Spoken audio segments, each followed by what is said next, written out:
Kamala the radical chooses a Minnesota radical as her running mate. The economy might be tanking, the world might be on fire, but Harris Walz will make sure that boys have tampons. The show starts now.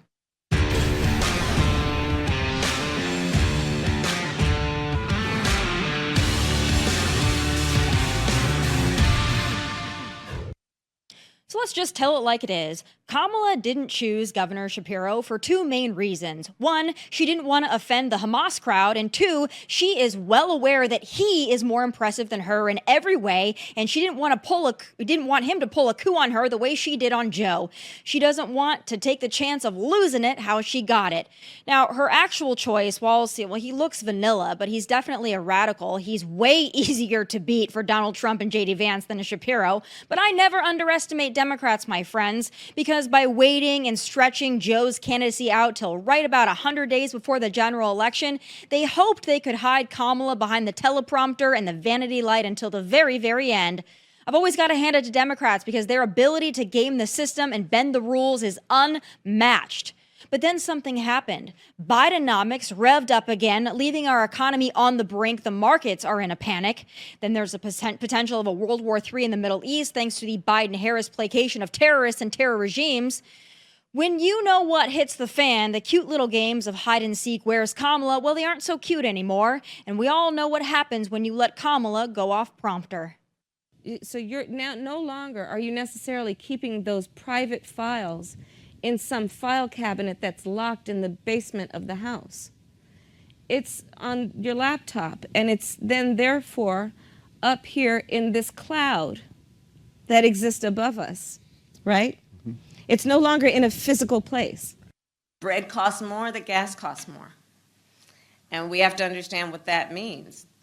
That's about the cost of living going up. That's about having to stress and stretch limited resources. That's about a source of stress for families that is not only economic, but is on a daily level, something that is a heavy weight to carry.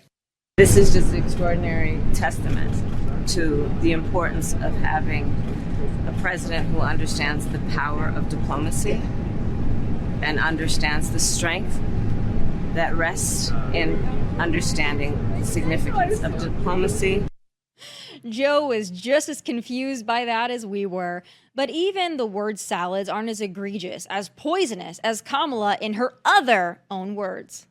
A lot of the signs at the rally you just held were people standing there saying, abolish ICE. Yeah. Is that a position that you agree with?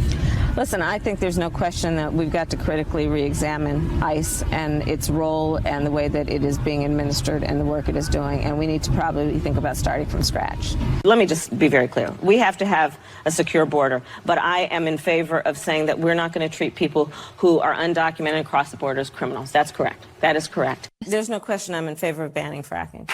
So, yeah, and starting with what we can do on day one around public lands, right? And then there has to be legislation. But yes, and this is something I've taken on in California. I have a history of working on this issue. Here's the thing. Defund the police. The issue behind it is that we need to reimagine how we are creating safety. And when you have many cities that have 1/3 of their entire city budget focused on policing, we know that is not the smart way and the best way or the right way to achieve safety. For too long, the status quo thinking has been you get more safety by putting more cops on the street. Well, that's wrong. This is a movement, I'm telling you. They're not going to stop. And everyone beware, because they're not going to stop. They're not going to stop before Election Day in November, and they're not going to stop after Election Day. And that should be, everyone should take note of that on both levels, that they're not going to let up, and they should not. And we should not.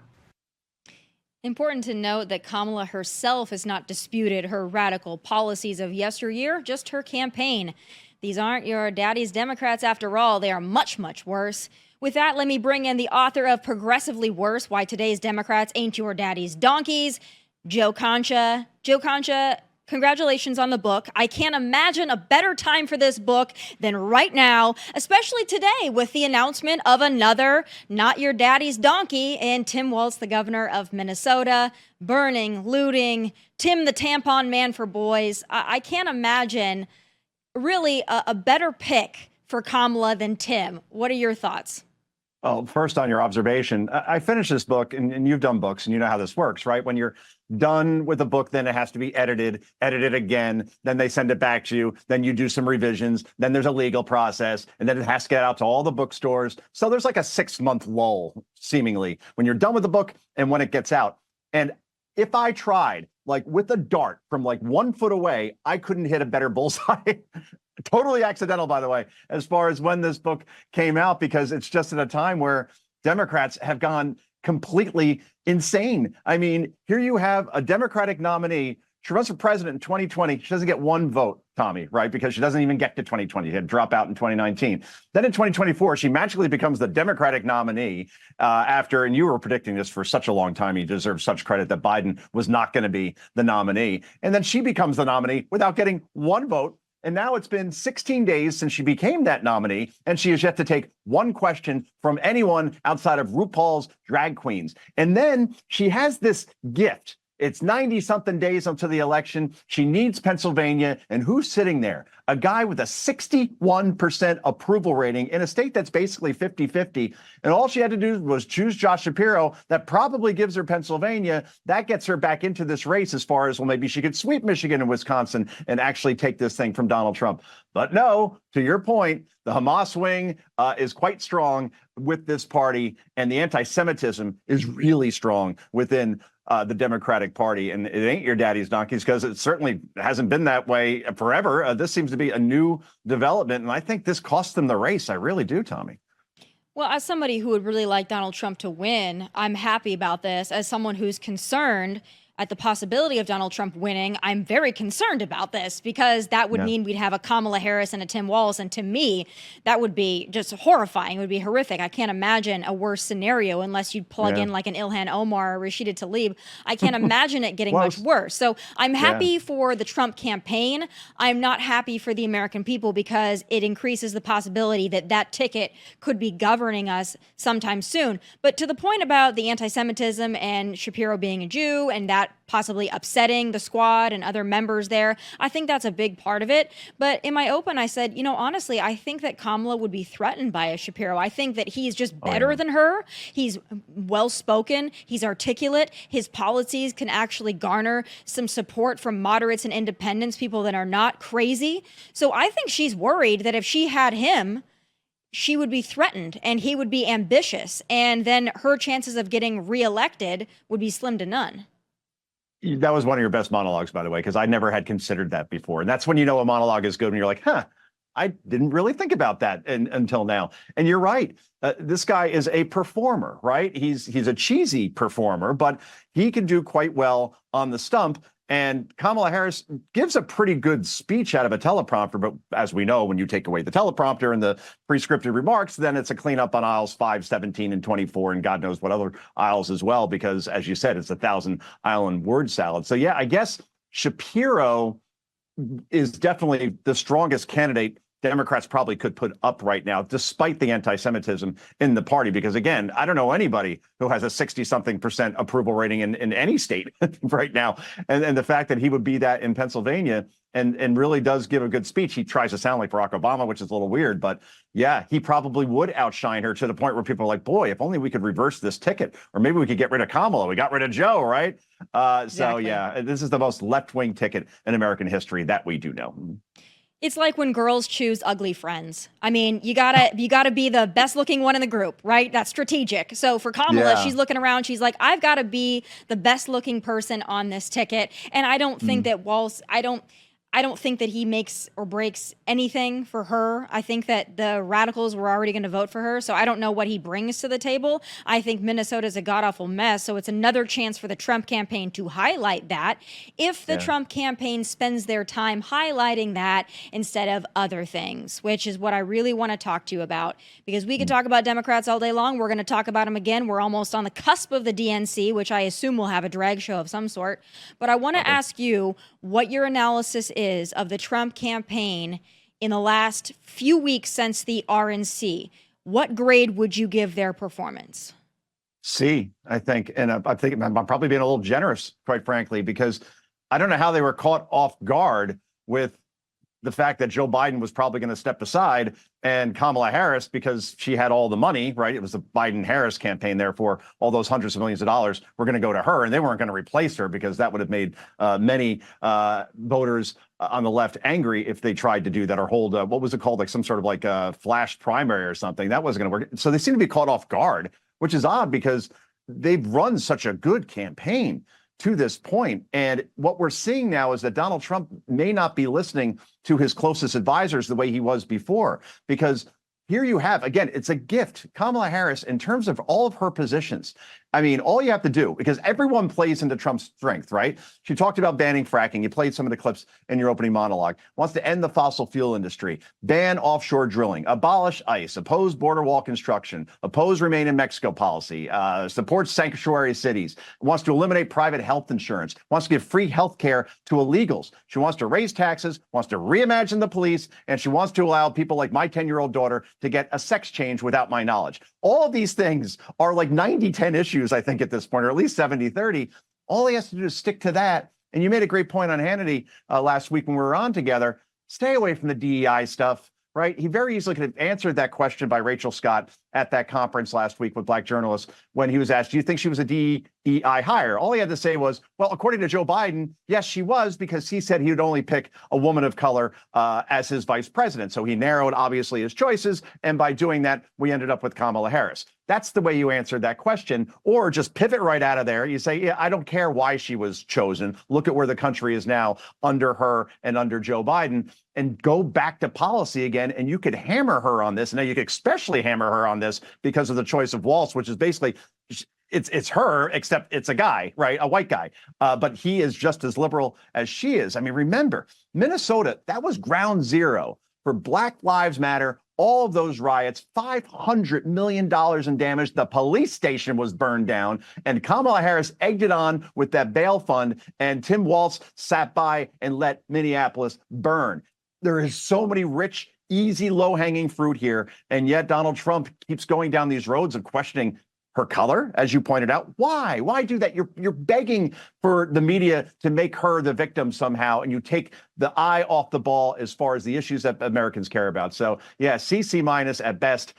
He's got to do better. And if they debate, and they should, and we all hope they do, he can't say, I don't prep. I just do rallies. When I do rallies, that's my prep. No, it's not, actually. You got to have 16 things ready to go as far as Kamala Harris, Tim Walz, their positions, and why your presidency was much better than anything we saw here. And he wins, but he's got to do the work. Yeah, I agree. I want to play a clip from Sunday that, got a lot of play on Sunday. It was Congressman Byron Donalds, who we all love and appreciate, on with George Stephanopoulos on ABC. Now, a lot of conservatives, Trump supporters on social media sharing this, thinking this was such a slam dunk. I saw something different, but I want to play it and get your take. Okay. If it doesn't matter, why do you all keep questioning her identity? She's always identified as a black woman. She is biracial. She has a Jamaican father and an Indian mother. She's always identified as both. Why are you questioning that? Well, George, first of all, this is something that's actually a conversation throughout social media right now. There were a lot of people who are trying to figure this out. But again, that's a side issue, not the main issue. The main issue. Sir, 1 second. You just did it. You just did it again. Of the United States. Why do you insist on questioning her racial identity? You want me to talk? I want you to answer my question. George, now that you're done yelling at me, let me answer. He talked about it on the stage yesterday in Atlanta for, 2 minutes? He spent more than 35, 40 minutes going after her record, talking about how radical of a senator that she was. She was the most liberal senator in the United States, in the United States Senate. That is a fact. He talked about the job that she did as vice president of the United States, a job, I will add, which has been a failure for the American people. I know you guys like to glom on to this that he talks about in jest or in a serious manner for about a minute or so, but what you do not cover is the litany of failures of Kamala Harris. So Byron Donalds is a professional, so he knows how to redirect. But what frustrates me about that is that George Stephanopoulos, because Trump keeps saying these things, George Stephanopoulos was given the luxury of spending the majority of that interview talking about the race of Kamala Harris and stirring up his audience to question why Donald Trump is questioning Kamala's race. So for me, although Byron Donalds did a great job of pivoting there, he would not have had to do that. He could have spent his whole time on ABC, a network that comparatively is maybe a little bit more moderate than some of the others. He could have spent that time talking about the radical policies. But Trump keeps giving the leftist media these gifts.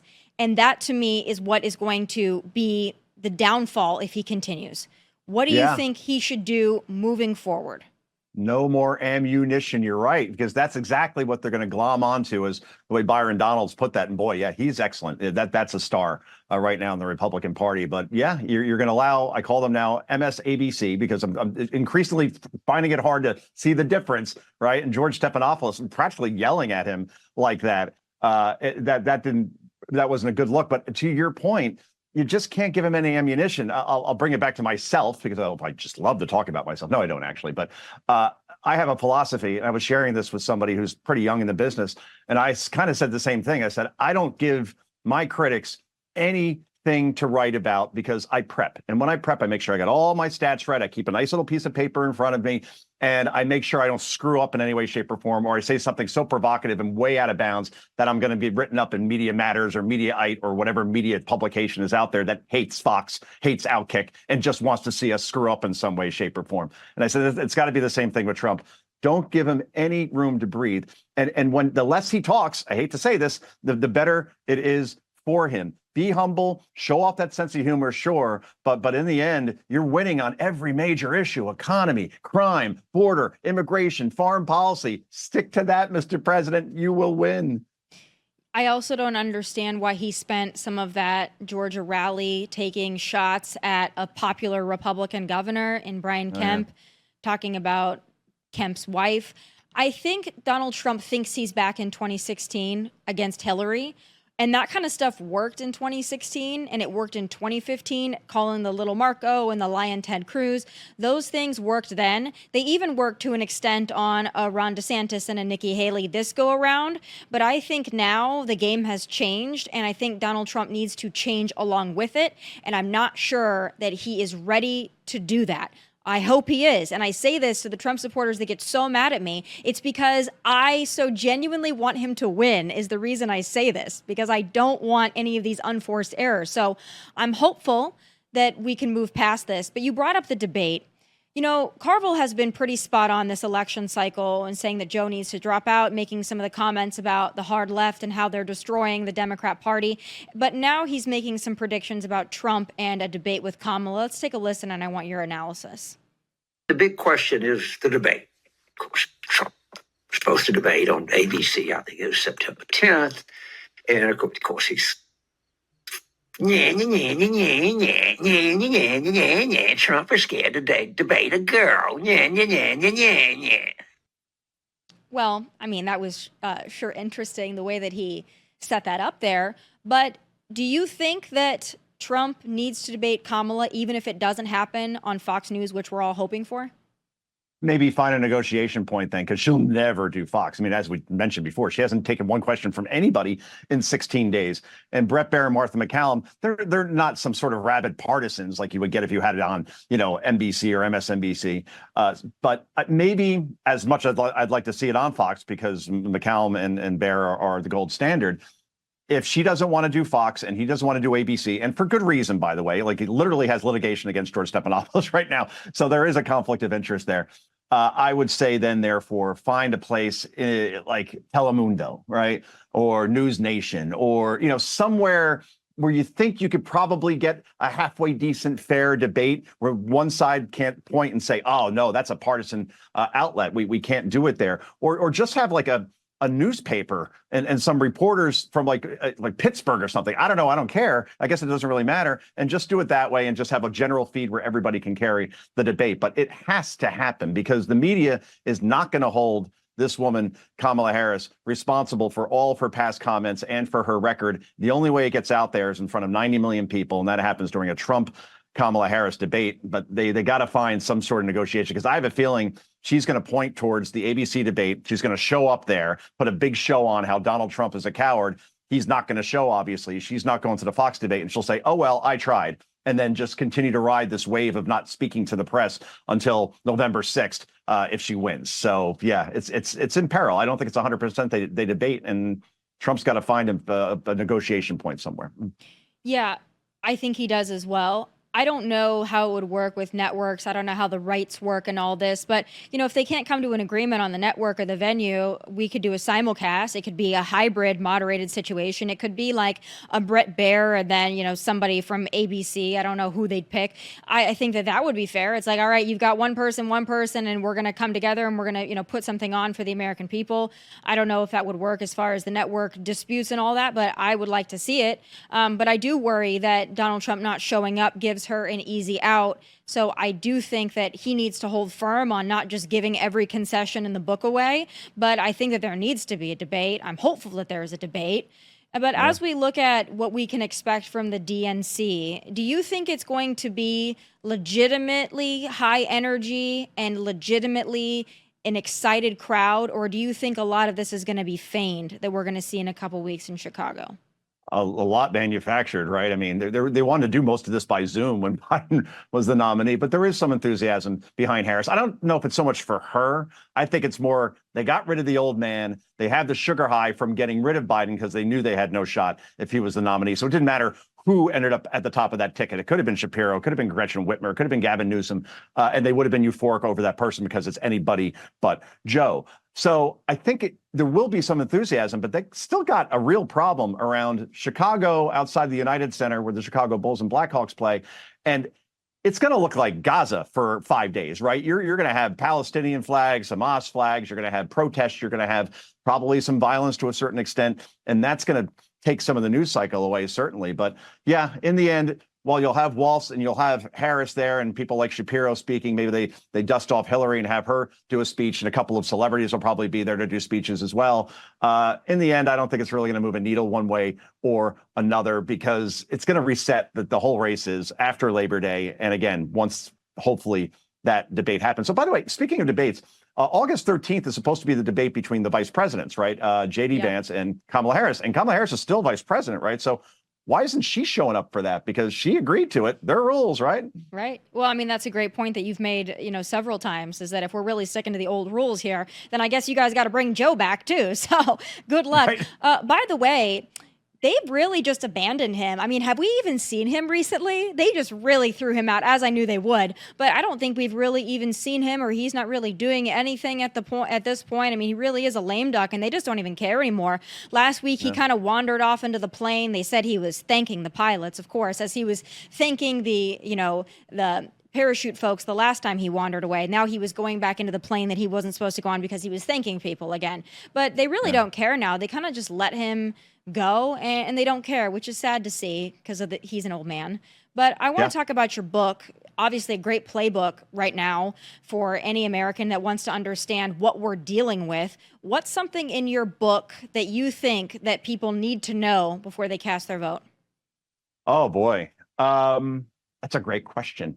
I think they need to get a history lesson as far as some of the other Democratic presidents that I talk about. For instance, John F. Kennedy, right before my time, before your time, obviously, he cut taxes when he entered office, despite the fact that they were going into a recession. And that is something that we will never see from any Democrat. Again, cutting taxes across the board, ended up getting like GDP growth under Kennedy, like above 6%, which is now unthinkable, right? Kennedy was also 4 years a war hero, by the way. And he beefed up the military. He stared down Khrushchev and the Russians, Cuban Missile Crisis. And something people may not know, he rejected racial quotas because he believed in a merit-based system. Imagine any Democrat speaking this way now. Then there's the chapter on Jimmy Carter. And Carter was a failed president, but he did stick to his principles for the most part, including the fact that he was a pro-life Democrat. I think there's one Democrat in all the Congress and the Senate, obviously the White House, who is still pro-life at this point. They're practically extinct, but we had a Democratic president that was pro-life. Then we have Bill Clinton, who I admit in the book, 1996, I was a young man, admittedly, but at the same time, I would still probably cast the same vote. I voted for him in 1996. So I looked at his record. I saw we were at peace. We had prosperity. And this guy actually worked with Republicans. Newt Gingrich, who wanted, obviously, the era of big government is over, and Bill Clinton agreed and actually declared it. He then put forth welfare reform, which passed and he signed. But then we had this thing, and this is what really got me, a balanced budget amendment where you don't spend what you don't have, like the way I run my house today with my wife and kids. And when you do that, you get budget surpluses. And we actually had that in the 90s. And Bill Clinton, by the way, go back and watch, Tommy, any one of his speeches as far as illegal immigration, where he outright calls them illegals, says they're taking away jobs from good, hard working Americans, and then we're going to deport anybody who's here illegally. You're like, this guy makes Trump sound like a wallflower. And even Barack Obama, to a certain extent, the guy was called the deporter in chief because he had Jay Johnson, his DHS secretary, who actually did his job. And the compared to now, anyway, the border was relatively secure. So I look back at all these Democratic presidents, and then I look at what I'm seeing now in just the span of a couple of years, and I'm asked the question, why? And how did this happen? Why did the Democratic Party go so far to the left? And the answer is media and social media. And I'll give you one example, and I'll try to make it quick. So in 2019, I don't know if you remember this, CNN offers every Democratic primary candidate a town hall for 1 hour on their network. And of course, they all agree to it because it's an hour on a national network. But there's a catch. You could only talk about, and this is what they called it, the climate crisis. So if you're like Montana's governor and you want to talk about energy or trade or foreign policy or the economy or immigration, nope, you're only allowed one topic. One topic only, the climate crisis, and you have to warn everybody that we're all going to die unless you vote for the Democrats so they can spend trillions. So there's a lot of stuff like that in there. And I even have a chapter on Megan Rapinoe getting the Presidential Freedom Award, which is like only given to like people that like, you know, give their lives to this country or serve this country. So that's that. A lot of fun in there. We have some fun. We'll put it that way. Well, I think it's also necessary reading for those that don't know the history of the Democrat Party and they don't know the shift that has taken place. And they don't understand what we're seeing now. It really isn't normal. It is radical even by Democrat standards. So you lay that out very well, obviously, especially from a media perspective and the social media aspect. I mean, the Kamala thing, your book is especially important because Kamala is being raised on some kind of an altar as a social media star. She is Brat, she is Coconut Tree, she is all these things. And unfortunately, because young people are so wrapped in these memes and that kind of culture, you know, it's making an impact, and it's unfortunate. So yeah, boy. They play that game very well. You point that out over and over again. They're good at getting out the vote, and they're excellent at the meme thing. So Trump campaign has to snap out of it, wake up, and play the same game. Yeah, play the same game, or maybe rein it in a little bit. You know, maybe just rein it in just a little bit. I think that if Trump can rein it in, even though it's against every bone in his body to do so, if he just reins it in a little bit, just get us to, you know, December, I think we'll be okay. But that's on him. It's his to lose, I guess, in my opinion. But Joe, and he has a playbook, by the way. I know you got to go, but all he has to do is, Joe, go back and watch a couple of episodes of The Apprentice. Like, be that Trump. Yeah. Right. Kind of like soft-spoken. You're fired. What are the results? How are we doing? That was well done. Be that Trump, and you win. Anyway, we got to go. Especially now economically, because now we've got economic turmoil. They thought that they were going to cruise into the fall and things maybe get a rate cut, maybe people feel better, and now we've got mayhem, maybe on the brink of a recession. So all things that favor Donald Trump. He just needs to, it's the easiest thing in the world for him. He doesn't have to develop new policies. He doesn't have to prove himself on his policies. He just has to talk less or talk differently for just a few months. And I think he can do it. I hope he can do it. Joe, I appreciate you as always. I'm sure I will see you soon on the other side of the camera on Hannity or one of those great shows. Thank you so much for taking the time. Thank you, Tommy. Thanks, Joe. Take care. All right, folks. DHS halted what amounts to their illegal immigrant airline travel agency after massive fraud was unearthed. Knock me over with a feather. It's time for final thoughts.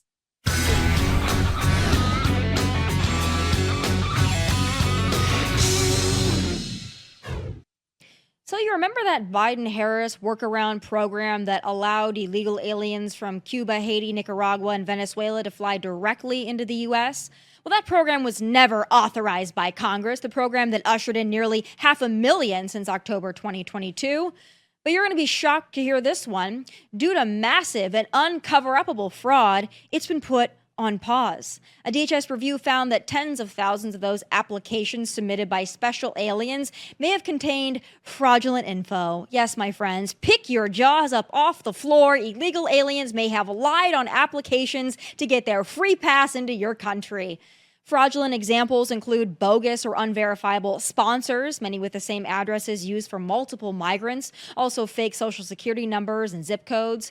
So now that this fraud has come to light, DHS has decided to freeze the program for now. Note, DHS doesn't want to scrap the program altogether. No. They want to ramp it back up, but next time with better measures to safeguard against the fraud. Isn't that something? The Biden-Harris motto seems to be open the floodgates and hope for the best. If the worst happens, which it has, then you issue a whoopsie and you just try again. It's pretty obvious the Biden-Harris administration is more than willing to gamble with your money, your country, and even your life, so long as it gets Democrats closer to the ultimate goal, an imported but loyal voting bloc. Everything and everyone else is just collateral damage. But those are just my final thoughts. Please be sure to tune in tomorrow live at 1 p.m. Eastern with special guest Adam Carolla. We're so excited. Also, please like and subscribe to the YouTube channel at Tomi Lahren is Fearless for all of our episodes. Until then, from Nashville, God bless and take care. What's up, guys? Thank you for watching Tomi Lahren is Fearless. If you want more of my hottest takes, must-see conversations, and of course, my final thoughts, click here and make sure you subscribe here so you'll never miss a beat. I'll be here every weekday and I hope you'll join me.